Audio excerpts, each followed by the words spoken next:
7:38, estamos de regreso y está ya con nosotros Leonardo Moreno, académico de la Facultad de Derecho de la Universidad Alberto Hurtado y director de la Academia Nacional de Litigación. Don Leonardo, estamos aquí junto a Patricia Venegas. Muy buenos días, ¿cómo está usted? Muy buenos días, Rafael, Patricia. ¿Qué tal? ¿Cómo está? Muy buenos días. Estamos atentos a lo que pueda ocurrir este martes, en que se espera que el Pleno del Tribunal Constitucional se refiera a este requerimiento presentado por la oposición, en que buscan que parte de los 13 indultos que se entregaron en diciembre por el presidente Boric sean declarados inconstitucionales. Me gustaría primero, en términos amplios, generales, esto... ¿Es factible que el Tribunal Constitucional resuelva, por ejemplo, que esto se tiene que retrotraer, que no pueden aplicarse estos indultos en alguno de estos casos?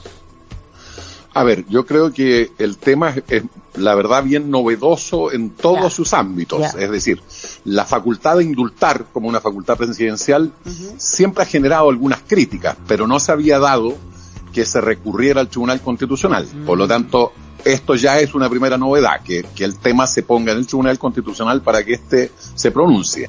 Por lo tanto, no han existido hasta el momento pronunciamientos del Tribunal Constitucional. Entonces, tampoco sabemos cuáles serían los efectos, ¿verdad?, que podría tener el pronunciamiento del Tribunal Constitucional.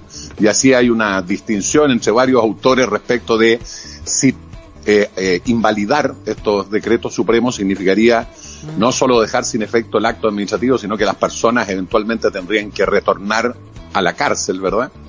U otros que sostienen que esto afectaría ese acto administrativo, ese decreto supremo presidencial, pero que en definitiva el haber adquirido la libertad sería también un derecho de quienes fueron beneficiados por este indulto y que por lo tanto no podría afectarlo, ¿no? Y por lo tanto, como le digo, el pronunciamiento que haga el Tribunal Constitucional va a ser muy ilustrativo a propósito de si se puede recurrir ante el tribunal y cuáles son los efectos de su decisión. Ahora, el ministro Cordero ha dicho que ni la legalidad ni la constitucionalidad de estos decretos están en entredicho, en juego. Eso quiere decir, o yo me equivoco mucho, digamos que en la visión del ministro acá no hay una discusión sobre, o mejor dicho, que el Tribunal Constitucional no podría pronunciarse o no debería pronunciarse en contra de la constitucionalidad de los beneficios otorgados. Esa también es un tema debatible, pero en que yo por lo menos tengo una posición que tiendo a coincidir con el ministro Cordero, es decir, una característica básica de la concesión de un indulto es que es un acto de gracia del presidente y por lo mismo es un acto discrecional, es el ejercicio de una facultad discrecional. ¿Qué significa discrecional? Que no requiere de mayor fundamentación, salvo, y este es el caso particularmente del señor Castillo, ¿verdad?, salvo cuando la persona a la que se le concede el indulto no cumple con todos los requisitos que se establecen en la ley. Y en ese caso, la propia ley permite que se le pueda dar el indulto siempre y cuando sea motivado. Por eso ha existido tanto debate sobre si estos decretos están suficientemente motivados, ¿no? Ahora, motivados, fundamentados, es decir, que estén dando las razones de por qué se concede. Ahora, ¿cuál es el problema de esta última exigencia?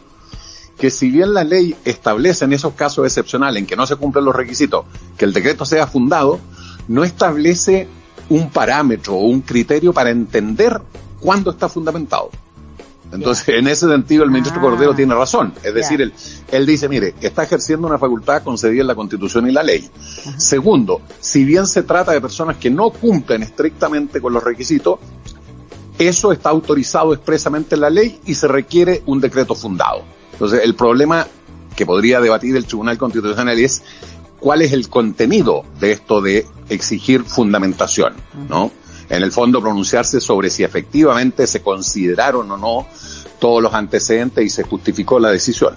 Ya, perfecto. Ahora, ¿qué es lo que debiésemos esperar el día de hoy de parte del Tribunal Constitucional? ¿Cuáles son los escenarios que se dan? Y ahí también tengo la duda. ¿Esto fue más rápido de lo que se esperaba que se pronunciara el Tribunal Constitucional? Lo digo porque también ahí hay una discusión interna, un reclamo de uno de los integrantes del Tribunal Constitucional que dice que esto se está adelantando. Sí, lo que ocurrió es que es una facultad del presidente del tribunal, en este caso de la presidenta, ¿verdad?, organizar lo que se llama la tabla, es decir, el número de causas y qué día se van a ver. Esa es una facultad del presidente que se hace a través de la secretaría del tribunal. Lo que ocurre es que, en principio, esto se iba a conocer el día jueves y se adelantó para el día de hoy. Entonces ahí hay una molestia de uno de los miembros del tribunal, pero a mí me parece que, más allá de que sea algo, como él señala, inédito, que no había ocurrido, es una facultad que puede ejercer la presidenta de la sala. Es decir, las tablas que ordinariamente se fijan el día viernes de la semana anterior no son absolutamente inamovibles. O sea, podría existir una modificación como ocurrió en este caso. Yo perdóname la expresión, pero yo diría esto viene a ponerle un poco más de pimienta a todo este asunto, pero no necesariamente es una irregularidad. Claro, porque además se va a abstener, si no me equivoco, o dice que no va a participar ahí del momento de la votación misma. Bueno, esto también, mire, parece, ¿cierto?, esto una caja de Pandora llena de sorpresas. Efectivamente, no ha pasado tampoco. Es primera vez que alguien reclama por la oportunidad en que se coloca en tabla una causa y que además anuncia que él no va a conocer sino de las causas que estaban para ese día fijadas con anterioridad y por lo tanto no va a votar en esta causa. Uno podría decir que técnicamente se puede modificar la tabla y por lo tanto los ministros deberían comparecer y resolver. El problema de fondo es cómo obliga usted a un ministro a votar, ¿no? Si ya está manifestado expresamente que no lo va a hacer. Ahora, perdón que cambie el foco, pero ¿por qué los tribunales constitucionales en otras partes del mundo funcionan y en Chile parecen ser siempre una suerte de tercera cámara? Bueno, yo creo que por lo que usted exactamente ha insinuado, entiendo. Es decir, el problema del Tribunal Constitucional básicamente en Chile es que hay una discusión muy fuerte respecto de la forma en que se integra, de su objetivo propiamente tal, más allá de la denominación técnica, ¿cierto?, del Tribunal Constitucional, es que aparece muchas veces como un organismo en que se controla políticamente o ideológicamente las materias en las que interviene. Y yo creo que eso le ha ido restando cierto grado de legitimidad y genera siempre debate entre la comunidad jurídica. Claro, de hecho yo creo que ahora muchos están haciendo el cálculo bajo una perspectiva política, si acaso están o no los votos, o si cómo se va a resolver en el Tribunal Constitucional sobre el tema de los indultos. Mire, yo le diría, ya estoy jugándose con una opinión más personal, a mí me parece precisamente que el problema de los indultos ha sido ese, es decir, uno es el plano estrictamente jurídico, donde uno podría argumentar que básicamente se han cumplido los requisitos para que se puedan conceder estos indultos. Pero este plano estrictamente jurídico se ha mezclado con el político, donde lo que se busca, ¿cierto?, es ventaja de posicionamiento de ciertas ideologías, ideas o partidos, y esto se ha traducido en esta idea de requerir ante el Tribunal Constitucional porque es un gallito, básicamente, entre el gobierno y la oposición, ¿no?, para ver quién tiene o quién puede establecer mayor peso. Pero no debiera ser así, porque si el problema es el del indulto propiamente tal, el ejercicio, insisto, de esta facultad discrecional, las responsabilidades políticas se hicieron efectivas, ¿no? No olvide usted que renunció la ministra de Justicia, que renunció el jefe de gabinete del presidente de la República, ¿no?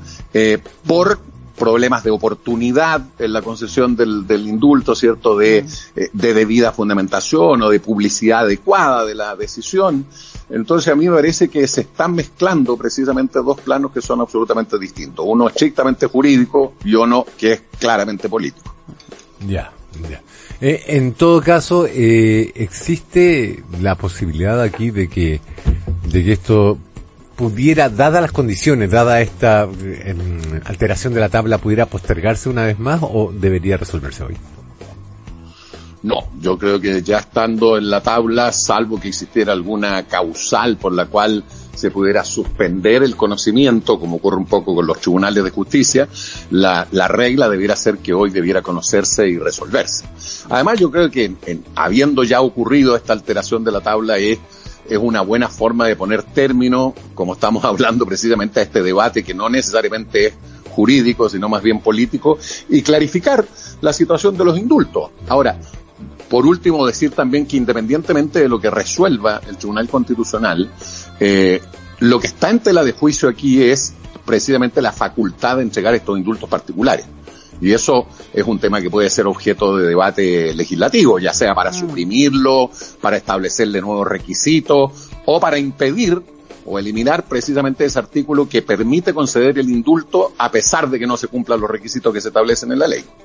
Estos informes negativos de Gendarmería que se conoció respecto a algunos de los indultados, que pese a estos informes negativos, igual se tomó la determinación de otorgarle el indulto. ¿Tienen alguna incidencia en esta discusión que se da en el Tribunal Constitucional?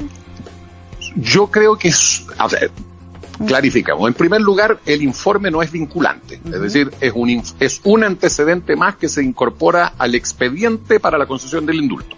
Por lo tanto, no obliga al presidente la opinión de Gendarmería.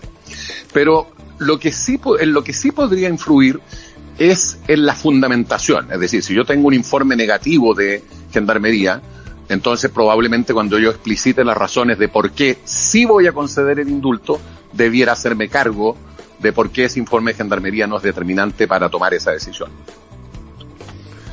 Muy bien. Creo que podríamos estar hablando de esto un buen rato más, incluso mañana. Claro, porque como decíamos recién, todos los temas que se han planteado a propósito del indulto son todos nuevos. Entonces estamos ahí todos en ascuas esperando qué es lo que se resuelve, porque no se ha resuelto nunca algo así. Claro, y solo antes de terminar, en su opinión, si es que se acogiera este requerimiento y se declarara que esto fue inconstitucional, ¿usted cómo interpreta la norma? ¿Significaría que vuelven a la cárcel? En mi opinión no, porque tiene que ver, cierto, con una garantía como es la libertad personal y que han adquirido por un acto aparentemente válido, y entonces el problema de fondo es si la invalidación del decreto significa hacer desaparecer todo, permítanme las palabras, es decir, desaparece el acto administrativo y desaparecen todos sus efectos, o si por el contrario lo que ocurre aquí es que la invalidación afecta directamente al acto administrativo, es decir, hay un pronunciamiento sobre que una decisión administrativa se ha tomado inadecuadamente, pero no necesariamente afectaría la libertad de las personas que ya han adquirido como efecto de la dictación de ese acto. Claro. Muy bien, veremos qué. Pero es un tema discutible. Sí, no, por supuesto, yo sé, si aquí se han escrito un montón de artículos, distintas interpretaciones. Estamos en terreno no cartografiado. Estamos claramente en un terreno bastante pantanoso. Don Leonardo Moreno, académico de la Facultad de Derecho de la Universidad Alberto Hurtado y director de la Academia Nacional de Litigación, muchísimas gracias por el tiempo que nos ha dado aquí en Radio Sonar.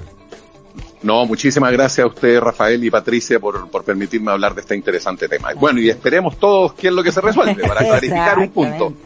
Notable. Muchas gracias, Leonardo. Chao. Hasta luego. Patricia Venegas y Rafael Cavada están en el Sonar Informativo del 105.3 FM y sonarfm.cl.